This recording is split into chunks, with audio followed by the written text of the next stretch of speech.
A Valdice já marcou a volta de Jesus algumas vezes.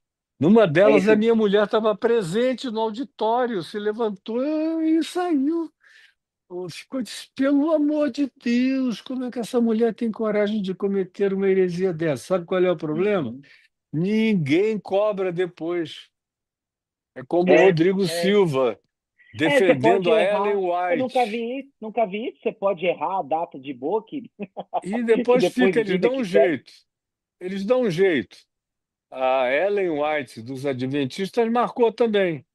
Ficou todo mundo esperando, Jesus não veio. Aí ela desenvolveu uma teologia alternativa. Não, ele veio sim. Tanto quanto os testemunhas de Jeová, que fizeram a mesma coisa. Aliás, eles têm uma certa genética semelhante em alguns aspectos. E aí disse, não, ele veio sim, só que ele não apareceu. Ele entrou no santuário celestial e ele está examinando os livros da vida de cada um de nós. É um negócio não é nem de medievalismo, é de um reducionismo imbecil e completamente retardado, que você tem que ser fanático por aquela crença para Que você conviver ia com um falar negócio desse. do Rodrigo Silva? O Uhum. que você ia Oi? falar? Que você ia Eu ia comentar sobre dizer o que Rodrigo ele Silva? também, ele defende a Ellen White, ele só não consegue explicar todos esses furos. Como ele é arqueólogo, mas ele defende uma teologia que diz que o mundo foi criado há 6.000 anos atrás. Aí não dá nem para fazer arqueologia com um mundo que só tem 6.000 anos de idade. Até Jericó, lá em Israel, é mais velha do que a criação do mundo, que tem Ah, 10.000 anos de idade, a Jericó. ele O segue a Homo linha do universo. sapiens, Eu não o sabia que ele Homo do acreditava nisso, Carmelos. Oi, desculpe. eu não sabia que ele acreditava nisso, universo jovem, né? Ele crê, entra aí na internet e vê. Ele fala isso. Quando ele está pregando para adventistas, ele fala isso. Quando ele está em podcast, é que ele se desvia para lá, se desvia para cá, não sei o que e tal. Senão ele perde o público todo, porque é um negócio obscurantista. Mas o pessoal, mesmo quando ouve pregando para adventistas e dizendo que, por exemplo, Jesus era o arcanjo Miguel encarnado. Ele diz isso. A Ellen White dizia isso. E os adventistas antigos dizem isto. E como ele é também professor de teologia, arqueologia e de outras coisas nos seminários adventistas, ele diz isso para aqueles meninos que não sabem de nada.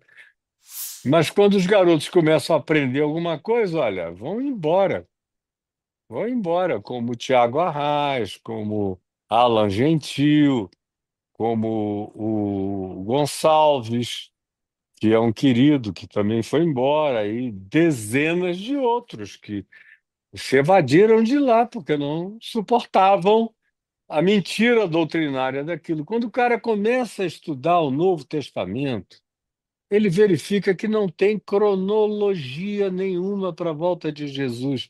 Quando Jesus disse: Quando virdes o abominável da desolação sentado no lugar santo, quem vê entenda, ele já estava aludindo a uma profecia cumprida. Hum. Em Antíoco Epifânio, que invadindo Jerusalém se sentou no lugar santo, imolou um porco no altar. Então aquilo já era uma profecia cumprida muito antes de Jesus nascer. Tem profecias bíblicas que se cumpriram aqui, mas todas elas quase têm superdimensionalidade projetada. Então, muitas delas se cumprem em ocasiões crescentemente, como o Apocalipse.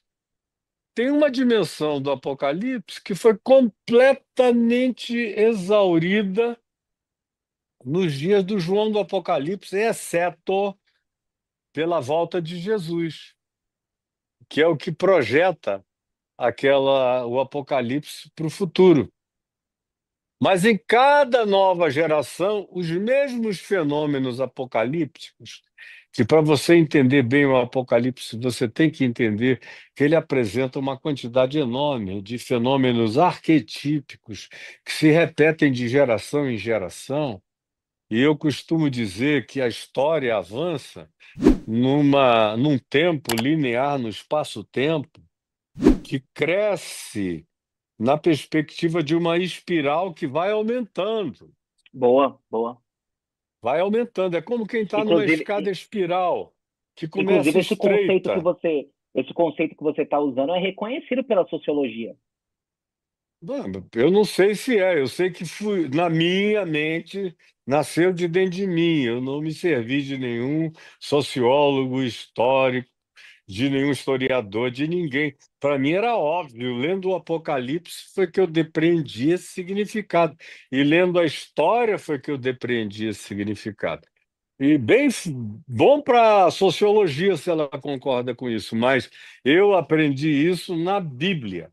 Aprendi isso lendo o Apocalipse, lendo a história da igreja e vendo que ela cresce numa espiral crescente. Como eu cresci num casarão que ligava o primeiro andar ao quinto andar através de uma escada de argelim, e você podia entrar aqui embaixo e ela ia ficando um pouco mais larga à medida que subia, você via do segundo andar coisas mais amplas do que a do primeiro, e do terceiro, e do quarto, e do quinto, sucessivamente. Assim é a percepção histórica que o Apocalipse me oferece. Teve um tempo que eu ia estudar o Apocalipse e eu abria uma quantidade enorme de livros e de eruditos na minha frente, ficava checando tudo. Hoje em dia eu leio o Apocalipse sem precisar sequer de um outro livro. Primeiro, porque a memória histórica de tudo que interessa, do ponto de vista da amarração e da contestação ou da convalidação do livro, já está mais do que absorvida em cada poro do meu ser. E, em segundo lugar, porque o Apocalipse se tornou um livro que prescinde agora de muitas interpretações simbológicas e escatológicas, porque ele foi se tornando a cara do mundo que nos cerca. E ele se torna cada dia mais um livro ecológico. Teve um tempo que ele era um livro muito concentrado na interpretação política dele.